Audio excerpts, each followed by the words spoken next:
1 महीने से रोज दूध पी रहा था, कुछ फर्क नहीं पड़ा। आज बस एक पैग लगाया और सीधा जाकर सांड से भिड़ गया। ताकत दूध में नहीं, दारू में है मित्र। पूरा सुनना, मजा आएगा। मेरी गर्लफ्रेंड ने मुझे घर बुलाया। मैं घर गया और बेल बजाई। उसकी छोटी सिस्टर ने दरवाजा खोला। वो मुस्कुराकर बोली, आप बहुत स्मार्ट हो, अभी घर में कोई नहीं है, मैं अकेली हूँ। मैं मुस्कुराया और बाइक की तरफ वापस जाने लगा तो उसकी पूरी फैमिली बाहर आ गई। मेरी शराफत की तारीफ करते हुए मुझे गले लगाया और कहा, हमें यह रिश्ता मंजूर है। अब मैं क्या बताऊं कि मैं तो बाइक को लॉक करने गया था। टैक्सी में बैठे यात्री ने ड्राइवर के कंधे पर हाथ रखा। बैलेंस बिगड़ा और टैक्सी फुटपाथ पर चढ़ गई। यात्री बोला, माफ करना, मेरा इरादा ध्यान भंग करने का नहीं था। ड्राइवर बोला, कोई बात नहीं भैया, आज मेरा टैक्सी चलाने का पहला दिन है। पहले 25 साल से शव वाहन चलाता था। मैं डर गया कि पीछे वाला आज उठ कैसे गया। क्या आपकी बीवी भी करती है आपकी मरम्मत? फौजी बोला, सारे दुश्मन हमसे डरते हैं और हम बीवी से। प्रोफेसर बोला, कॉलेज में मैं लेक्चर देता हूँ, घर में बीवी मुझे देती है। ऑफिसर बोला, ऑफिस में मैं बॉस हूँ, घर में नौकर। जज बोला, कोर्ट में मैं फैसले सुनाता हूँ, घर में खुद इंसाफ की भीख मांगता हूँ। मोची बोला, मैं जूतों की मरम्मत करता हूँ और बीवी मेरी। एक बार एक उदास बंदर मरने को गया तो जाते जाते उसने एक सोते हुए शेर की गेंद में उंगली कर दी। शेर उठा और गुस्से से दहाड़ा, किसने किया ये? किसने अपनी मौत बुलाई है? बंदर बोला, मैं हूँ महाराज। शेर ने पूछा, ये करते हुए तुम्हें किसी ने देखा? बंदर बोला, नहीं महाराज। शेर बोला, ठीक है, एक बार और करो, अच्छा लगता है। तो कहानी का सार ये है, अकेले रह रहकर जंगल का राजा भी गांडू हो जाता है। इसलिए हमेशा अपने दोस्तों के संपर्क में रहें और मौज मस्ती के साथ कुछ न कुछ उंगली भी करते रहें।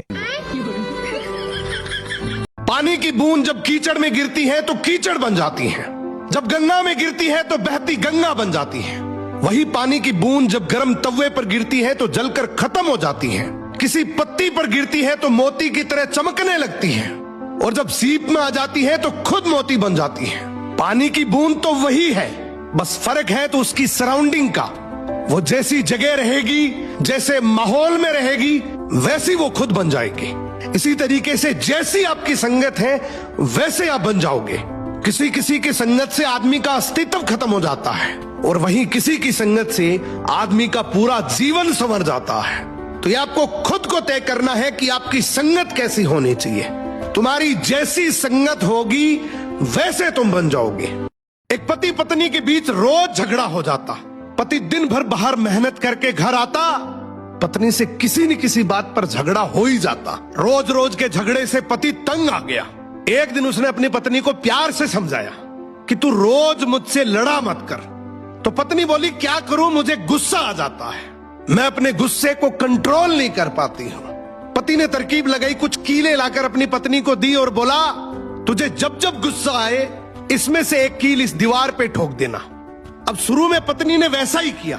जब उसको गुस्सा आता वो दीवार पे एक कील ठोक देती। फिर उसे एहसास हुआ कि कील ठोकना आसान काम नहीं है, तो वो कोशिश करने लगी अपने गुस्से को काबू करने की। धीरे धीरे कोशिश करते करते उसने अपने गुस्से पर काबू करना सीख लिया। अब रोज का झगड़ा होना भी बंद हो गया। फिर एक दिन पति ने कहा कि अब जब भी लगे कि गुस्सा शांत हो गया है तो दीवार में से एक एक करके कील निकाल देना। पत्नी ने फिर वैसा ही किया।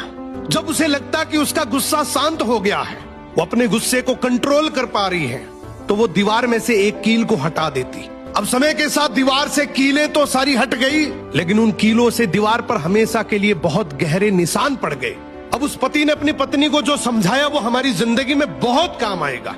पति ने कहा कि बिल्कुल ऐसे ही गुस्से में जब हम किसी के दिल को चोट पहुंचाते हैं, अपने शब्दों से, अपने लहजे से, अपनी प्रतिक्रिया से, चीखते हैं, चिल्लाते हैं, अपशब्द बोलते हैं, कड़वे शब्द बोलते हैं, तो उनके दिल पर भी इतने गहरे निशान पड़ जाते हैं। उसके बाद हम कितनी भी बार माफी मांग ले, वो निशान नहीं मिटते।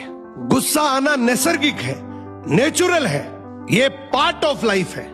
लेकिन इस गुस्से को कंट्रोल करना, इसको काबू करना, एक आर्ट ऑफ लाइफ है, एक कला है। शादी हमेशा ऐसी लड़की से करनी चाहिए जो अच्छा खाना बना सके, क्योंकि शादी के बाद प्यार कम हो सकता है लेकिन भूख कभी नहीं।